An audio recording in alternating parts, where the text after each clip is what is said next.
કચ્છ જિલ્લા કોંગ્રેસના હોદ્દેદારો અને આગેવાનો ભાજપમાં જોડાયેલ તમામ આગેવાનોને ભાજપના નેતાઓએ ખેસ પહેરાવી આવકાર આપ્યો।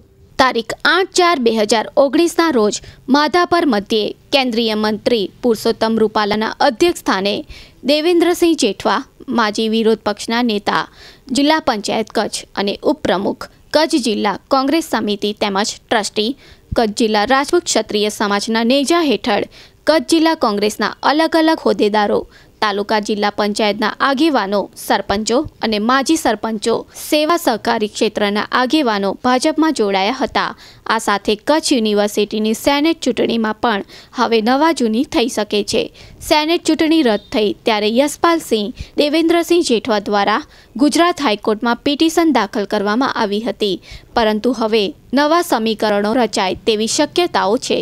ભાજપમાં જોડાયેલ તમામ આગેવાને અને કાર્યકરોને કેન્દ્રીય મંત્રી પુરુષોત્તમ રૂપાલા તેમજ વાસણભાઈ આહિર, ક્ષત્રિય સમાજના પ્રમુખ અને માંડવી મુન્દ્રાના ધારાસભ્ય વિરેન્દ્રસિંહ જાડેજા, પૂર્વ રાજ્યમંત્રી તારાચંદભાઈ છેડા, કચ્છ જિલ્લા ભાજપના પ્રમુખ કેશુભાઈ પટેલ, લોકસભાના પ્રભારી દિલીપભાઈ ત્રિવેદી, વિનોદ ચાવડા, ડોક્ટર નીમાબેન આચાર્ય તેમજ ભાજપના અન્ય નેતાઓ દ્વારા ખેસ પહેરાવીને ભાજપમાં આવકાર આપેલ હતો।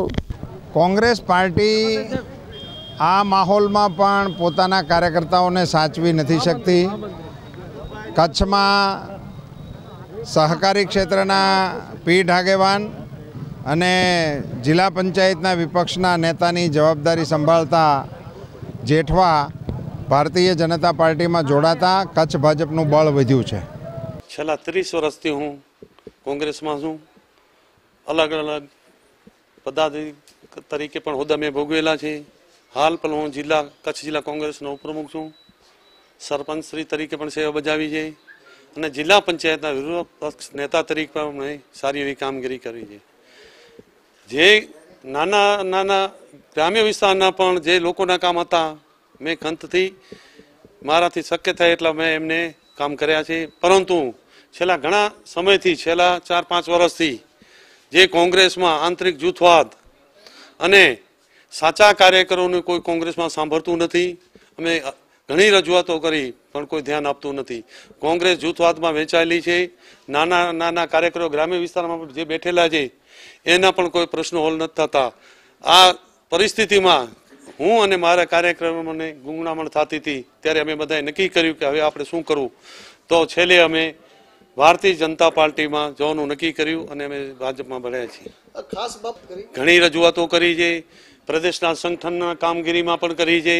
આજે પણ તમે જોવો છો કે કોંગ્રેસમાં કે જે જિલ્લાના નેતાઓ બેઠા છે, જે પક્ષ વિરોધી કામ કરી છે, એ વ્યક્તિઓ વિરુદ્ધ પણ જે તે વિધાનસભા લડેલા વ્યક્તિઓ પણ નિવેદન આપેલા છે કે ભાઈ આમાં પગલાં ભરો। એના બદલેમાં એમને પ્રદેશના હોદ્દા આપવામાં આવતા હોય અને સાચા કાર્યકરોને કોઈ પૂછા ન કરતી હોય તો સ્વાભાવિક છે કે સાચા કાર્યકરોની નારાજગી વધવાની છે। આજે હું 500 કાર્યકરો સાથે, એમાં સરપંચશ્રીઓ, માજી સરપંચશ્રીઓ, સહકારી ક્ષેત્રના આગેવાનો, મંડળીના 15 જેટલા પ્રમુખશ્રીઓ, દરેક સમાજના અલગ અલગ સમાજના તમામ અગ્રણીઓ સાથે અમે ભારતીય જનતા પાર્ટીમાં જોડાણ કરીએ છીએ।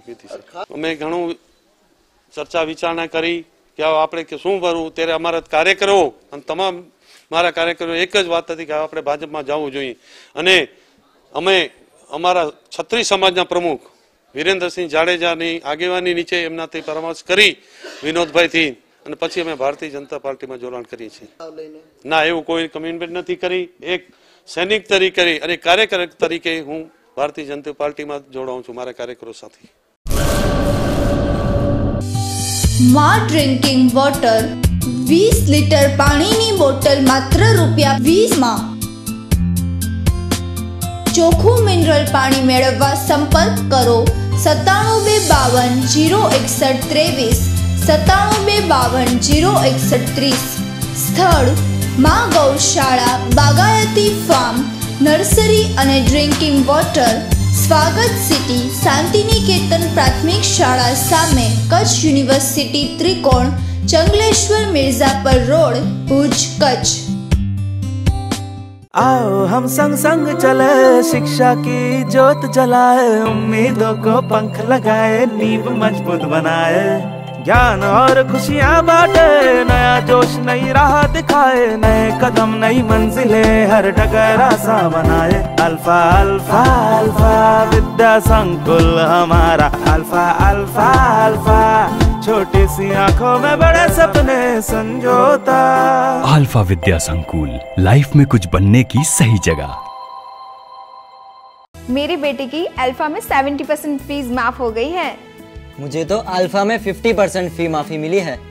मुझे तो 100% फीस माफी मिल गई है। मेरी पोती को अल्फा में 90% फी माफी मिली है। ये सब सही कह रहे हैं। जितने ज्यादा परसेंटेज उतनी ज्यादा फी माफी। दीजिए अल्फा प्रवेश परीक्षा, फीस में माफी के लिए हम तैयार हैं। क्या आप तैयार हैं?